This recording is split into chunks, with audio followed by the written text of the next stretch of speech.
Sleeping Murder by Agatha Christie. Chapter 17. Richard Erskine. Ansdell Manor had a bleak aspect.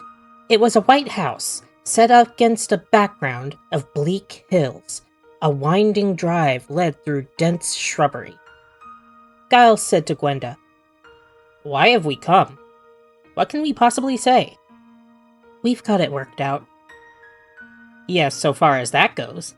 It's lucky that Miss Marple's cousin's sister's aunt's brother-in-law or whatever it was lives near here, but it's a far step from a social call to asking your host about his bygone love affairs. And such a long time ago. Perhaps he doesn't even remember her." "Perhaps he doesn't, and perhaps there never was a love affair." "Giles, are we making unutterable fools of ourselves?" "I don't know. Sometimes I feel that. I don't see why we're concerning ourselves with all this. What does it matter now?" "So long after." "Yes, I know. Miss Marple and Dr. Kennedy both said leave it alone. Why don't we, Giles? What makes us go on? Is it her?" "Her?" "Helen. Is that why I remember? Is it my childish memory? The only link she's got with life. With truth. Is it Helen who's using me? And you? So the truth will be known?" "You mean because she died a violent death?" "Yes. Books say, that sometimes they can't rest." "I think you're being fanciful, Gwenda." "Perhaps I am. And anyway, we can choose. This is only a social call. There's no need for it to be anything more. Unless we want it to be." Giles shook his head. "We shall go on. We can't help ourselves." "Yes, you're right. All the same, Giles, I think I'm rather frightened." "Looking for a house, are you?" said Major Erskine. He offered Gwenda a plate of sandwiches. Gwenda took one, looking up at him. Richard Erskine was a small man, 5'9" or so. His hair was gray, and he had tired, rather thoughtful eyes. His voice was low and pleasant with a slight drawl. There was nothing remarkable about him, but he was, Gwenda thought, definitely attractive. He was actually not nearly as good-looking as Walter Fane, but whereas most women would pass Fane without a second glance, they would not pass Erskine. Fane was nondescript. Erskine, in spite of his quietness, had personality. He talked of ordinary things in an ordinary manner, but there was something that women are quick to recognize, and to which they react in a purely female way. Almost unconsciously, Gwenda adjusted her skirt, tweaked at a side curl, retouched her lips. 19 years ago, Helen Kennedy could have fallen in love with this man. Gwenda was quite sure of that. She looked up to find her hostess's eyes full upon her, and involuntarily she flushed. Mrs. Erskine was talking to Giles, but she was watching Gwenda, and her glance was both appraising and suspicious. Janet Erskine was a tall woman. Her voice was deep, almost as deep as a man's. Her build was athletic. She wore a well-cut tweed with big pockets. She looked older than her husband, but Gwenda decided might not be so. There was a certain haggardness about her face. An unhappy, hungry woman, thought Gwenda. "I bet she gives him hell," she said to herself. Aloud, she continued the conversation. "House hunting is terribly discouraging," she said.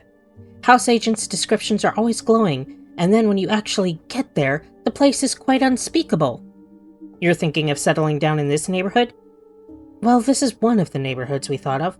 Really, because it's near Hadrian's Wall. Giles has always been fascinated by Hadrian's Wall.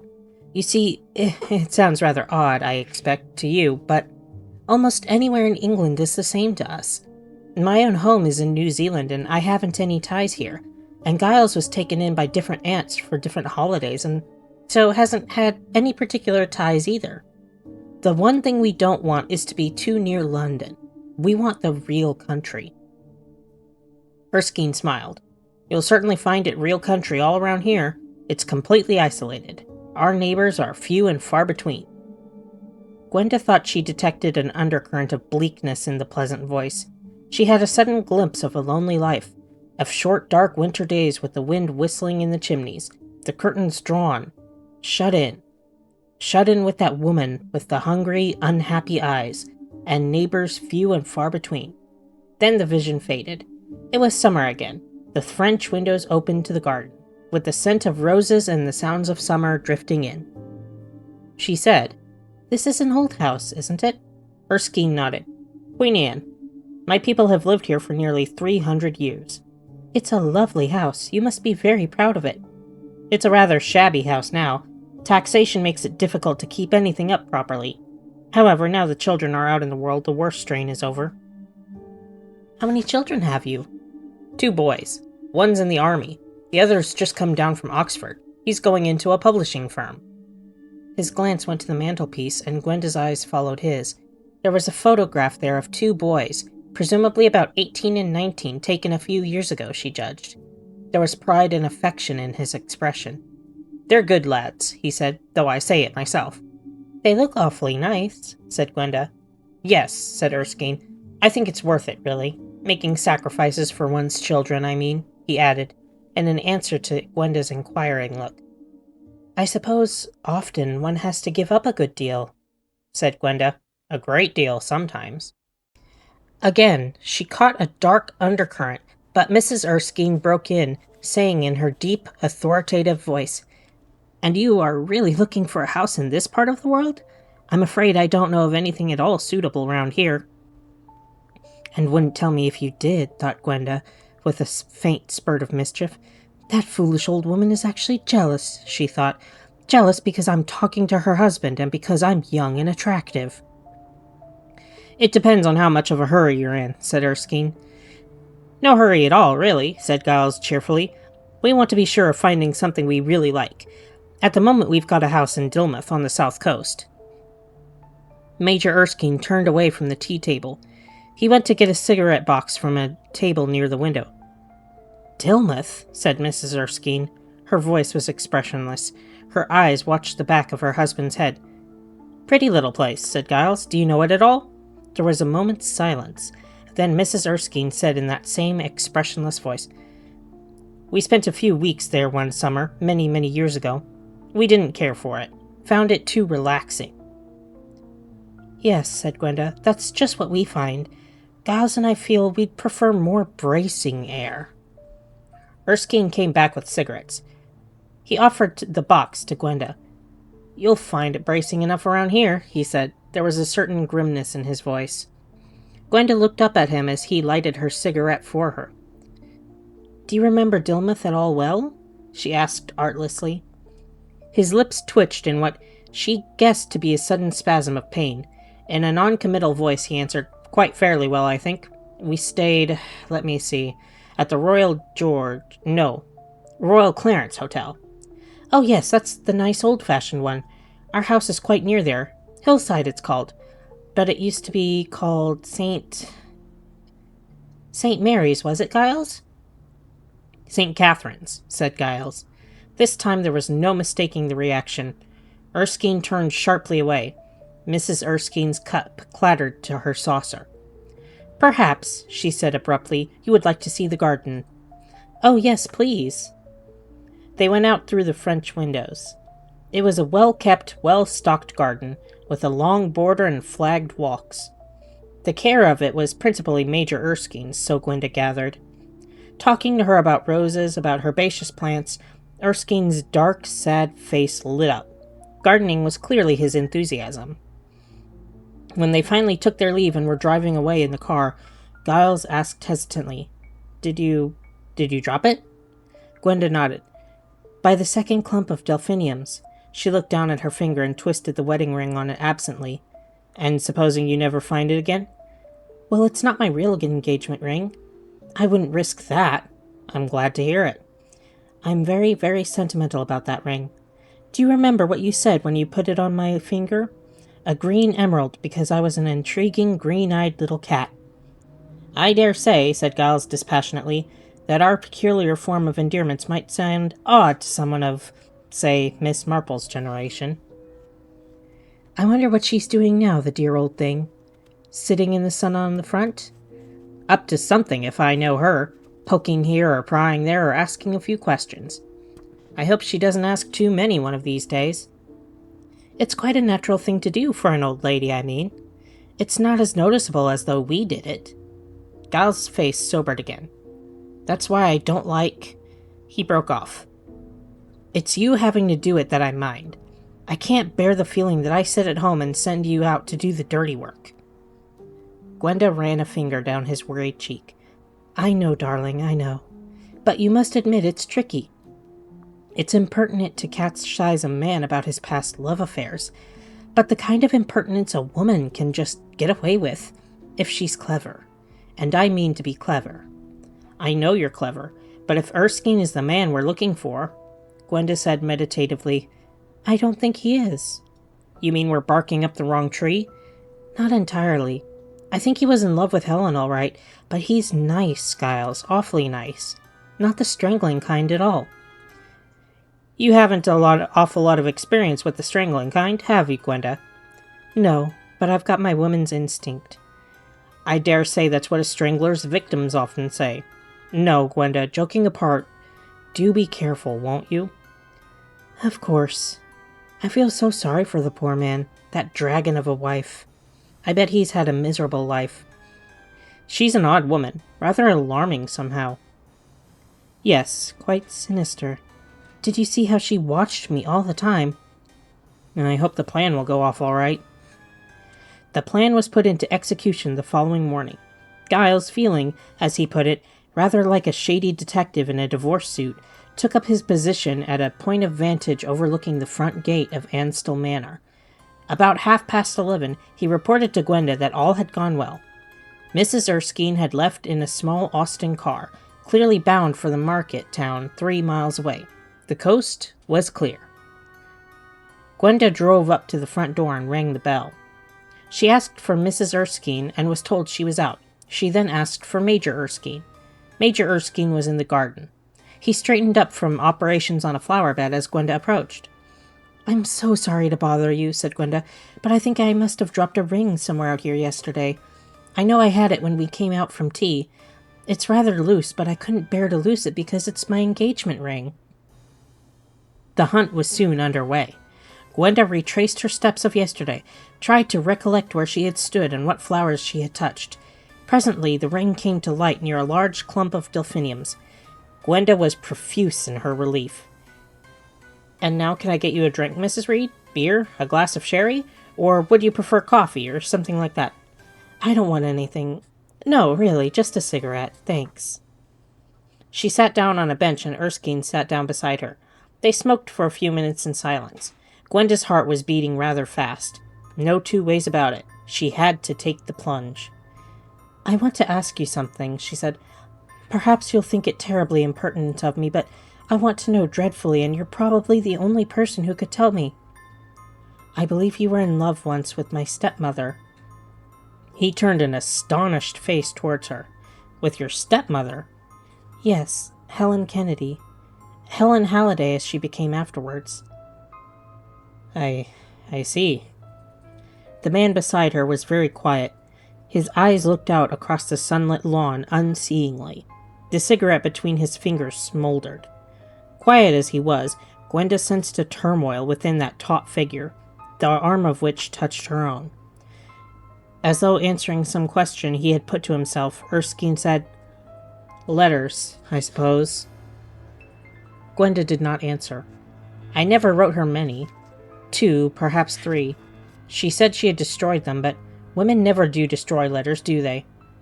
And so they came into your hands, and you want to know. I want to know more about her. I was very fond of her, although I was such a small child when she went away. She went away? Didn't you know? His eyes, candid and surprised, met hers. I've no news of her, he said, since that summer in Dilmouth. Then you don't know where she is now? How should I? It's years ago. Years. All finished and done with. Forgotten. Forgotten? He smiled rather bitterly. No, perhaps not forgotten. You're very perceptive, Mrs. Reed. But tell me about her. She's not dead, is she? A small cold wind sprang up suddenly, chilled their necks, and passed. "I don't know whether she's dead or not," said Gwenda. "I don't know anything about her. I thought perhaps you might know." She went on as he shook his head. "You see, she went away from Dilmouth that summer, quite suddenly one evening, without telling anyone, and she never came back." "And you thought I might have heard from her?"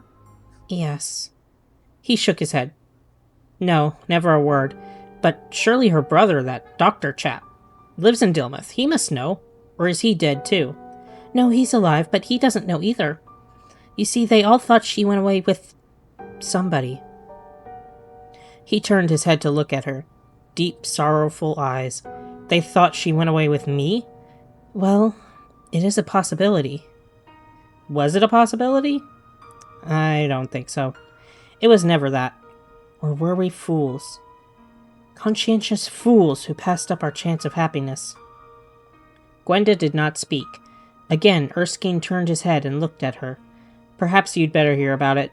There really isn't very much to hear, but I wouldn't like you to misjudge Helen. We met on a boat going out to India. One of the children had been ill, and my wife was following on the next boat. Helen was going out to marry a man in the woods and forests or something of that kind. She didn't love him. He was just an old friend, nice and kind, and she wanted to get away from home where she wasn't happy. We fell in love." He paused. Always a bald kind of statement. "But it wasn't. I want to make that quite clear. Just the usual shipboard love affair. It was serious. We were both, well, shattered by it. And there wasn't anything to be done. I couldn't let Janet and the children down. Helen saw it the same way as I did. If it had only been Janet, but there were the boys. It was all hopeless. We agreed to say goodbye and to try and forget." He laughed, a short, mirthless laugh. "Forget? I never forgot. Not for one moment. Life was just a living hell. I couldn't stop thinking about Helen. Well, she didn't marry the chap she had been going out to marry. At the last moment, she just couldn't face it. She went home to England, and on the way home she met this other man. Your father, I suppose.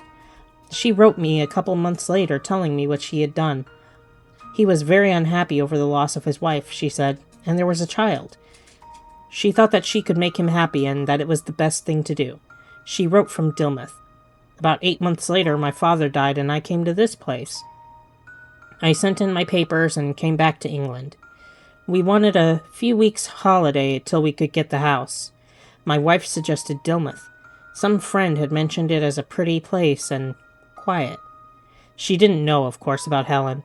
Can you imagine the temptation? To see her again. To see what this man she had married was like. There was a short silence, and then Erskine said, "We came and stayed at the Royal Clarence.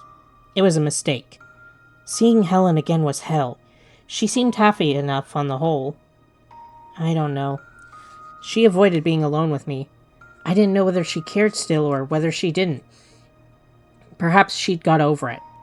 My wife, I think, suspected something. She's a very jealous woman. Always has been." He added brusquely, "That's all there is to it. We left Dilmouth." "On August 17th, said Gwenda. "Was that the date?" "Probably. I can't remember exactly." "It was a Saturday," said Gwenda. "Yes, you're right. I remember Janet said that it might be crowded to travel north, but I don't think it was. Please try and remember, Major Erskine. When was the last time you saw my stepmother, Helen?" He smiled a gentle, tired smile. "I don't need to try very hard. I saw her the evening before we left, on the beach. I'd strolled down there after dinner, and she was there. There was no one else about. I walked up with her to the house. We went through the garden." "What time?" "I don't know. 9 o'clock, I suppose." "And you said goodbye?" "And we said goodbye." Again he laughed. "Oh, not the kind of goodbye you're thinking of. It was very brusque and curt. Helen said, 'Please go away now. Go quickly. I'd rather not.' She stopped then, and I just went." "Back to the hotel?" Yes, eventually. I walked a long way first, right out into the country." Gwenda said, "It's difficult with dates after so many years, but I think that was the night that she went away and didn't come back." I see. And as I and my wife left the next day, people gossiped and said she'd gone away with me. Charming minds people have. Anyway, said Gwenda bluntly, she didn't go away with you? Good Lord, no. There was never any question of such a thing. Then why do you think, asked Gwenda, that she went away? Erskine frowned. His manner changed, became interested. I see, he said. That is a bit of a problem. She didn't, leave any explanation? Gwenda considered. Then she voiced her own belief. I don't think she left any word at all. Do you think she went away with someone else? No, of course she didn't. You seem rather sure about that. I am sure. Then why did she go? If she went off suddenly like that, I can only see one possible reason. She was running away from me. From you? Yes. She was afraid, perhaps, that I'd try to see her again, that I'd pester her. She must have seen that I was still crazy about her. Yes, that must have been it. It doesn't explain, said Gwenda, why she never came back. Tell me, did Helen ever say anything to you about my father? That she was worried about him or afraid of him? Anything like that? Afraid of him? Why? Oh, I see. You thought he might have been jealous. Was he a jealous man? I don't know. He died when I was a child. Oh, I see. No, looking back, he always seemed normal and pleasant. He was fond of Helen, proud of her. I don't think more. No, I was the one who was jealous of him. They seemed to you reasonably happy together? Yes, they did. I was glad, and yet at the same time it hurt to see it. No, Helen never discussed him with me. As I tell you, we were hardly ever alone, never confidential together, but now that you've mentioned it, I do remember thinking Helen was worried. Worried? Yes, I thought it was perhaps because of my wife, he broke off, but it was more than that. He looked again sharply at Gwenda. Was he afraid of her husband? Was he jealous of other men where she was concerned? You seem to think not. Jealousy is a very queer thing. It can hide itself sometimes so that you'd never suspect it. He gave a short, quick shiver. But it can be frightening. Very frightening. Another thing I would like to know, Gwenda broke off. A car had come up the drive. Major Erskine said, my wife has come back from shopping. In a moment, as it were, he became a different person. His tone was easy, yet formal, his face expressionless. A slight tremor betrayed that he was nervous. Mrs. Erskine came striding round the corner of the house. Her husband went towards her. Mrs. Reed dropped one of her rings in the garden yesterday, he said. Mrs. Erskine said abruptly, Indeed. Good morning, said Gwenda. Yes, luckily I have found it. That's very fortunate. Oh, it is. I should have hated to lose it. Well, I must be going. Mrs. Erskine said nothing. Major Erskine said, I'll see you to your car. He started to follow Gwenda along the terrace. His wife's voice came sharply. Richard, if Mrs. Reed will excuse you, there is a very important call. Gwenda said hastily, Oh, that's quite all right. Please don't bother. She ran quickly along the terrace and out round the side of the house to the drive. Then she stopped. Mrs. Erskine had drawn up her car in such a way that Gwenda doubted whether she could get her own car past and down the drive. She hesitated, then slowly retraced her steps to the terrace. Just short of the French window, she stopped dead. Mrs. Erskine's voice, deep and resonant, came distinctly to her ears. I don't care what you say. You arranged it. You arranged it yesterday. You fixed it up with that girl to come here while I was in Daith. You're always the same. Any pretty girl. I won't stand it, I tell you, I won't stand it. Erskine's voice cut in, quiet, almost despairing. Sometimes, Janet, I really think you're insane. I'm not the one who's insane, it's you. You can't leave women alone. You know that's not true, Janet. It is true. Even long ago in the place where this girl comes from, Dilmouth, you dare tell me that you weren't in love with that yellow-haired Halliday woman? Can you never forget anything? Why must you go on harping on these things? You just work yourself up and it's you. You break my heart and I won't stand it, I tell you. I won't stand it. Planning assassinations, laughing at me behind my back. You don't care for me. You've never cared for me. I'll kill myself. I'll throw myself over a cliff. I wish I was dead. Janet, for God's sake." The deep voice had broken. The sound of passionate sobbing floated out onto the summer air. On tiptoe, Gwenda crept away and round into the drive again.